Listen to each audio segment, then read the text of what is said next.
नमस्ते विद्यार्थियों। हम अभी पिछले कुछ समय से राजस्थान के प्रमुख लोक देवताओं के बारे में अध्ययन कर रहे हैं और राजस्थान की जो कला संस्कृति का ये जो भाग है उसमें यह प्रमुख टॉपिक हैं राजस्थान के लोक देवता। अब तक हम पाबू जी के बारे में, रामदेव जी के बारे में, गोगा जी के बारे में, हड़बू जी के बारे में, मांगलिया मेहा जी के बारे में, तेजा जी के बारे में, मल्लीनाथ जी के बारे में, कल्ला जी राठौड़ के बारे में, देवनारायण जी के बारे में अध्ययन कर चुके हैं। ये सभी प्रमुख लोक देवता हैं। आज हम जो इस कालांश में अध्ययन करने जा रहे हैं वह है तल्लीनाथ जी। इनका नाम है तल्लीनाथ जी।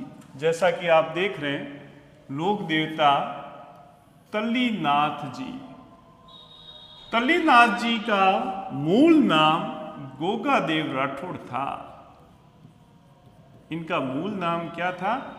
गोगादेव राठौड़।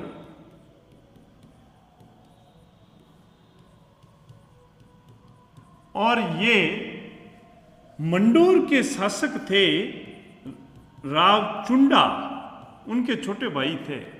मंडोर जोधपुर के शासक राव चुंडा के छोटे भाई अनुज,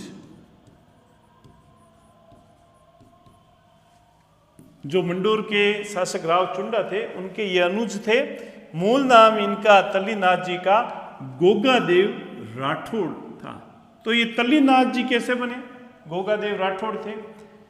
ये गुरु जलंधर नाथ से इन्होंने दीक्षा ली।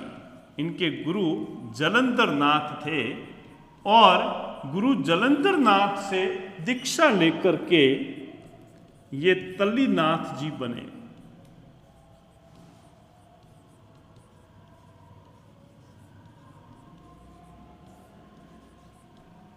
ये गोगादेव राठौड़ जो तल्लीनाथ जी बाद में बने, ये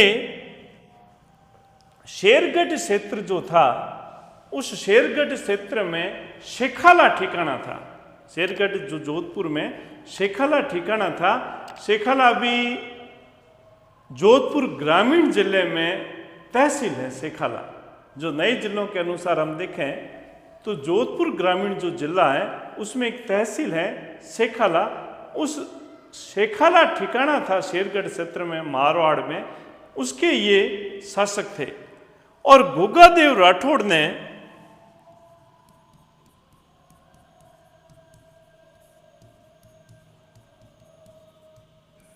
युद्ध लड़ा। किसके साथ युद्ध लड़ा? धीरदेव जोहिया और राणंगदेव भाटी, इनके साथ इन्होंने युद्ध लड़ा। एक तो धीरदेव जोहिया थे और राणंगदेव भाटी, इनके साथ इन्होंने युद्ध लड़ा और युद्ध लड़ते हुए ये वीर गति को प्राप्त हुए। तो जो गोगादेव राठौड़ तल्लीनाथ जी थे, इन्होंने धीरदेव जोहिया और राणंगदेव भाटी से युद्ध लड़ते हुए वीर गति को प्राप्त हुए। अब इसमें इनको ध्यान देने वाली बात यह है कि जब ये जलंधर नाथ से दीक्षा लेते हैं तब ये गोगादेव राठौड़ से क्या बन जाते हैं? तल्लीनाथ जी। और इनका जो प्रमुख स्थान है वह जालोर जिले में आहोर तहसील में पांचोटा गांव है। जालोर जिले की आहोर तहसील, जहां आहोर तहसील के हरजी गांव के कुम्हार बहुत प्रसिद्ध हैं, क्योंकि ये मिट्टी से बनी हुई लोक देवताओं की घोड़े पर सवार मूर्तियां बनाने के लिए प्रसिद्ध हैं। जालोर जिले की आहुर तहसील है, उसमें एक हरजी गांव है। वहाँ के कुम्हार जो लोग हैं वो लोक देवताओं की मिट्टी से बनी हुई घोड़े पर सवार मूर्तियां बनाते हैं। तो ये जालोर जिले की आहुर तहसील है, उसके पांचोटा गांव के रहने वाले थे।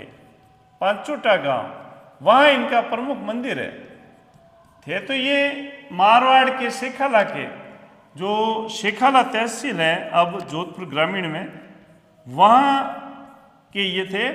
लेकिन इनका कार्य क्षेत्र जालोर जिले की आहुर तहसील का पांचोटा गांव है और ये पांचोटा गांव में एक पंचमुखी पहाड़ी है, उन पर इनका मंदिर बना हुआ है।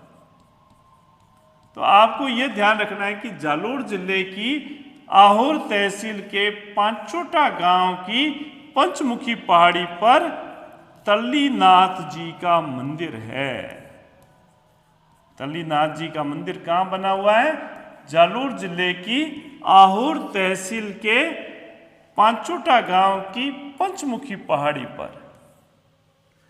तल्लीनाथ जी को इसलिए भी लोग याद करते हैं कि एक तो ये पर्यावरण प्रेमी लोक देवता थे, तो आज भी पंचमुखी पहाड़ी पर जो कि पांचोटा गांव में है, वहाँ कोई भी व्यक्ति पेड़ पौधे नहीं काटता, कोई झाड़ी नहीं काटता, क्योंकि तल्लीनाथ जी पर्यावरण प्रेमी लोक देवता थे और उनका वहाँ मंदिर है। तल्लीनाथ जी जो थे, इनकी जो पूजा किस लिए की जाते हैं? जब कोई पशु बीमार हो जाता है तब इनकी पूजा की जाती है, या कभी कोई जहरीला जानवर काट जाता है तो भी इनकी पूजा की जाती है। और लोग, इनके श्रद्धालु भक्त हैं, इनके नाम की डोरी या धागा बांधते हैं और मन्नत मांग लेते हैं। डोरी या धागा बांधकर मन्नत मांगते हैं इनके श्रद्धालु भक्त।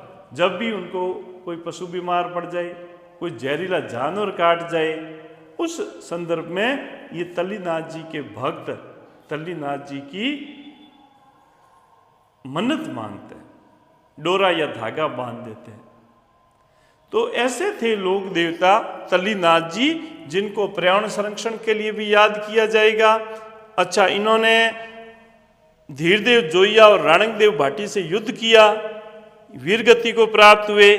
ये मूल रूप से गोगादेव राठौड़ थे और शेरगढ़ क्षेत्र में जो शेखाला है वहाँ के ये शासक थे।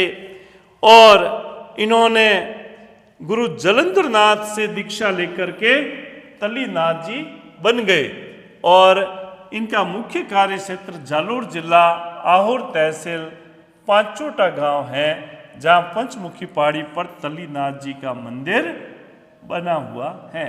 तो ऐसे थे लोक देवता तल्लीनाथ जी। तो आप लोक देवताओं को क्रमबद्ध रूप से पढ़ते रहिए और प्रतिदिन जो आपको ये कालांश मिलती हैं लोक देवताओं की, उसको जरूर वीडियो को ध्यान से सुने, पॉइंट्स नोट करें। और ये प्रकरण पूरा समाप्त होने पर आपको महत्वपूर्ण प्रश्न जो उन्हीं में से परीक्षा में प्रश्न आते हैं उसका भी अभ्यास कराएंगे। तो आप इस वीडियो को लाइक करें, शेयर करें और सब्सक्राइब जरूर करें ताकि आपको नोटिफिकेशन मिलते रहें। धन्यवाद। Thank you.